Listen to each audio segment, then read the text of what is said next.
Voilà, hein, c'est l'idée qu'on puisse continuer comme quand on est enfant. Et souvent, c'est marrant parce qu'on respecte ça avec la petite enfance, beaucoup plus. On respecte ça, le fait que l'enfant il puisse prendre son temps, respecter son rythme, qu'on puisse écouter ses besoins, qu'il puisse être relié à lui. Et puis, il y a un moment, ça bascule. Et donc là, l'idée, c'est vraiment de garder ce lien à soi et ce lien aux autres. Hein, et donc, d'aller vers des structures qui soient au service de la vie, si on veut le dire simplement.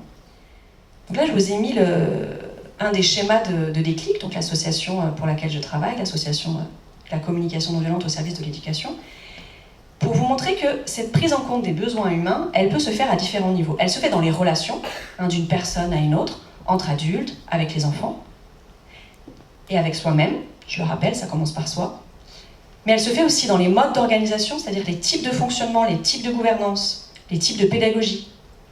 Elle se fait dans les lieux. Est-ce que le lieu dans lequel je travaille, est-ce que le lieu dans lequel j'accueille des enfants, il correspond à leurs besoins, hein, en termes d'architecture, de conception, d'espace. C'est aussi dans la gestion des conflits. Souvent dans les structures, on prévoit beaucoup de choses. On prévoit comment est-ce qu'on va manger, comment est-ce qu'on va aller aux toilettes, comment est-ce qu'on va faire des réunions. Mais alors comment est-ce qu'on va gérer nos conflits? Ça, on oublie souvent. Hein, alors que ça fait partie quand même, c'est quelque chose d'inhérent dans la vie. Et au départ, un conflit, c'est pas un gros mot. Nous, on le vit mal parce qu'on a vécu beaucoup de conflits dans la violence. Et au départ, un conflit, c'est de la rencontre. C'est l'altérité. Hein, c'est comment est-ce qu'on évolue. Et donc là, on va plutôt avoir des systèmes de gestion de conflits qui vont être avec la médiation ou avec des systèmes et cercles restauratifs dont je reparlerai tout à l'heure. Et puis dans la gouvernance des structures, donc là c'est plus dans la gouvernance globale, voilà, est-ce que je vais utiliser quelque chose de descendant, quelque chose de pyramidal, ou est-ce que je vais utiliser quelque chose de davantage coopératif, avec de l'intelligence collective par exemple, de la gouvernance participative ou de la gouvernance partagée. Donc là c'est un petit schéma qui reprend voilà, assez rapidement les différents types d'axes. Donc si on est dans une école, ça c'est un des exemples, on a toutes les relations interpersonnelles, on va avoir la vie scolaire qui va gérer, parce que c'est surtout eux hein, qui gèrent un peu les modes de conflit, on va avoir les modes d'organisation, on va avoir le management, on va avoir les lieux comme j'ai dit, et puis voilà, les structures, et donc les structures c'est une école, mais ça peut être plus globalement par exemple au niveau de l'éducation nationale, mais c'est la même chose si vous prenez une entreprise ou une autre structure étatique. Donc une des sources de conflits habituels, hein, c'est ce qu'on a vu, c'est nos modes de relations habituels. Là, je n'ai pas détaillé, mais dans nos modes de relations habituels, dans notre langage, étant donné qu'on a ce système de pensée que je vous ai présenté, ben dans notre langage, on a beaucoup des choses qui sont autour des jugements, des reproches, de la comparaison, de la généralisation, des étiquettes, et puis tout le langage des ordres, des obligations, on n'a pas le choix, et puis tout ce qui est de l'ordre de déni de responsabilité. Étant donné que j'ai remis ma responsabilité à l'extérieur, en ayant grandi, en pensant que l'autre c'est mieux que moi, bah, je fais la même chose en sens inverse aussi. Non, c'est pas moi, monsieur, c'est la règle. C'est pas moi, c'est mon chef qui m'a dit de le faire. Et c'est vrai qu'aujourd'hui, on fonctionne beaucoup comme ça. Et ça crée beaucoup de conflits. Voilà. Donc ça, c'est dans notre langage. Et puis tout ce que je vous ai dit, le fait que ce ne soit pas relié aux besoins humains dans une structure, le fait qu'on oublie les besoins humains, ça crée des conflits. Et donc, on peut commencer dans notre structure à voir comment est-ce que je peux, de moi à moi, et de moi aux autres déjà, faire autrement. Comment je peux prendre en compte les besoins. Dans ma manière de dialoguer, mais aussi tout simplement en ayant en tête cette idée-là. Pour apporter davantage de bien-être, et puis progressivement voir si je peux changer ça au niveau d'une classe, au niveau d'un groupe, et puis au niveau d'une structure. C'est-à-dire que si moi-même, dans ma relation à moi, je suis beaucoup dans la culpabilité, dans le jugement, que je me juge à chaque fois que je n'ai pas fait quelque chose comme j'aurais aimé le faire, ça veut dire que si je ne suis pas en paix avec moi-même, ça va être difficile d'être en paix avec les autres. Donc on va travailler ça. On va travailler aussi la relation d'écoute avec les élèves, avec les collègues de travail. Et puis progressivement, comment est-ce que je peux faire autrement dans ma classe aussi? Comment est-ce que je peux sortir du système punitif? Voilà, comment je peux gérer les conflits autrement. Et puis ensuite, on peut aller carrément dans les pédagogies, dans les modes de gouvernance. Voilà. On va repérer nos habitudes qui créent de la réaction, de la fermeture et de la perte de confiance les uns dans les autres. Ça, je vous en ai parlé un petit peu. Et on va commencer à acquérir les moyens de faire autrement. Et acquérir les moyens de faire autrement, ça va notamment passer par quelque chose qui était très simple quand on était plus jeune, c'est quand quelque chose ne me convient pas, comment est-ce que je peux parler de comment je me sens et de quoi ça parle comme besoin chez moi qui n'est pas rejoint, qui n'est pas entendu, plutôt d'accuser l'autre de quelque chose qui ne me convient pas. Je vais apprendre à dire avec honnêteté qu'est-ce qui se passe à l'intérieur de moi. Et je vais aussi apprendre à écouter l'autre. Et peut-être à entendre dans un premier temps que derrière ses jugements et ses reproches, il est en train de me parler de quelque chose d'important pour lui. On va un peu mettre en place un logiciel de traduction pour revenir à quelque chose de simple. Qu'est-ce qui est vivant chez moi? Qu'est-ce qui est vivant chez toi?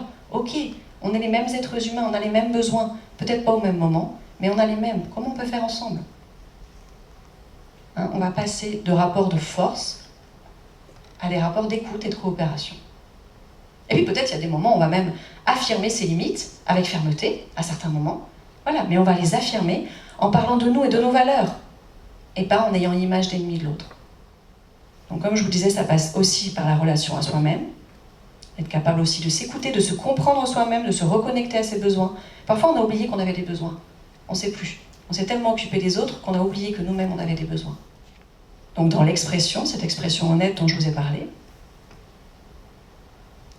et puis dans aussi vraiment écouter les autres. Vraiment écouter les autres, ça veut dire que souvent on a des habitudes quand on écoute, c'est-à-dire qu'on va couper l'autre, on va lui poser des questions, on va ramener à soi, on va lui partager une anecdote, on va minimiser, parce qu'on n'est pas très à l'aise des fois avec le fait que l'autre il se sente mal, alors on va commencer à dire « mais non, c'est pas grave, tout va bien, ça va s'arranger ». On fait des choses comme ça, voilà, un certain nombre de choses comme ça, qui ne permettent pas en fait à l'autre d'être vraiment entendu dans ce qu'il vit. Donc ça, on va apprendre à écouter d'une autre manière. Et quand on écoute l'autre d'une autre manière, eh bien parfois il y a des choses incroyables qui se passent. Vous voyez, c'est comme avec les enfants, où parfois on va rentrer dans des discussions avec les enfants pour essayer de leur expliquer les choses pendant tout un temps. Et puis l'enfant, il continue de pleurer, il continue de pleurer, il continue de pleurer. Et puis à un moment, juste, on va essayer de se relier à son émotion, et essayer de comprendre juste un peu qu'est-ce qu'il essaie de me dire de ce qui est important pour lui. Et puis là, il y a quelque chose qui se dégonfle un peu tout seul, et puis l'enfant, il repart faire autre chose. Il ne reste pas 100 ans dans ses pleurs. Si je l'ai écouté, il repart, et puis il va jouer, il va faire autre chose. Et ça, c'est la même chose avec nous. On peut apprendre à faire la même chose avec nous-mêmes, la même chose avec les enfants, et la même chose avec les adultes. Parce qu'en fait, quelqu'un qui n'est pas écouté, eh bien, il ne va pas s'arrêter. Ça va revenir d'une manière ou d'une autre, ça va revenir. Tant que son besoin n'aura pas été entendu, ça va revenir, ça va revenir, ça va revenir.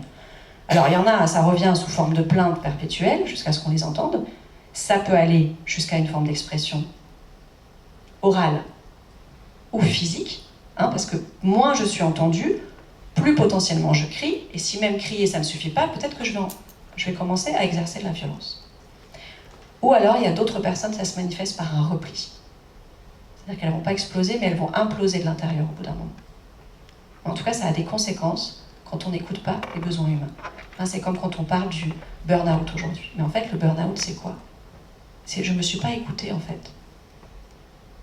J'ai donné, et à un moment donné, la source est vide, et je continue à donner. J'ai plus de ressources à l'intérieur, j'ai pas écouté mes besoins.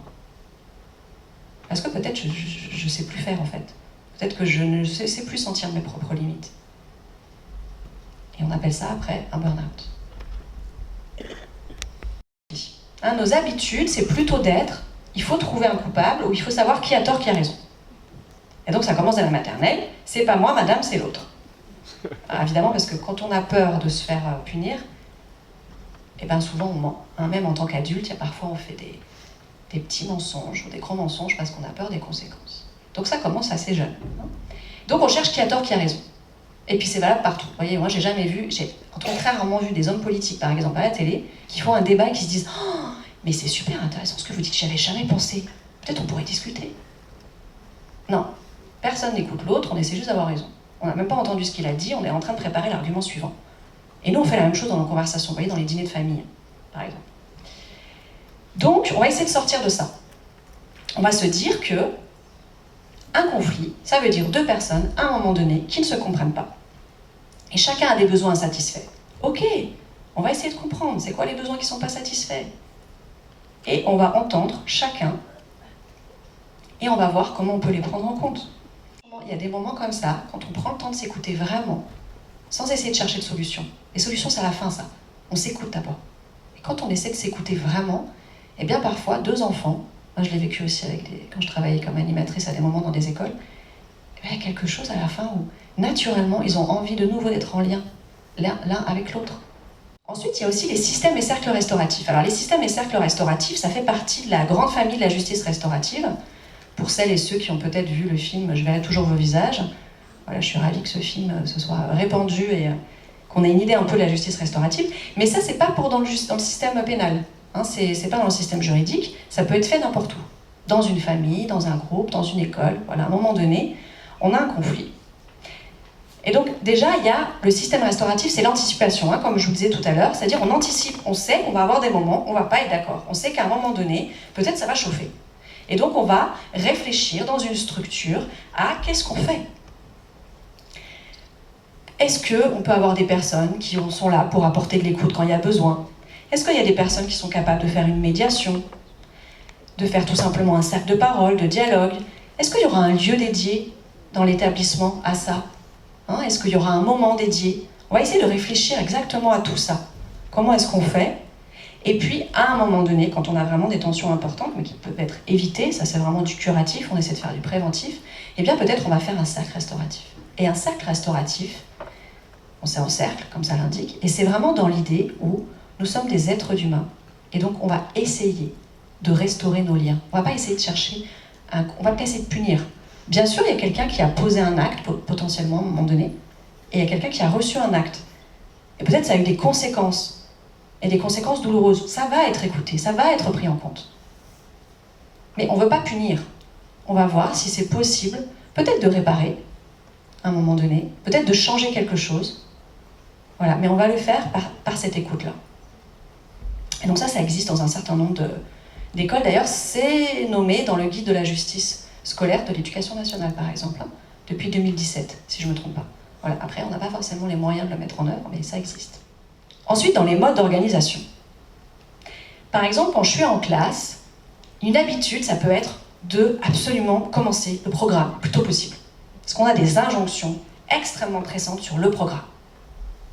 Avec la peur, qu'est-ce qui va se passer? Comment je vais être inspectée? Comment je vais être jugée si je ne fais pas mon programme jusqu'au bout? Et donc, on commence par ça. Et la réalité, c'est qu'on peut passer beaucoup de temps à faire des formes de discipline. Mais là, on va installer d'abord la relation avant d'aller dans le contenu et les résultats. Hein, c'est ça notre intention, c'est vivre des relations où on est en connexion avec nous-mêmes, avec les autres, dans de l'empathie et de l'honnêteté.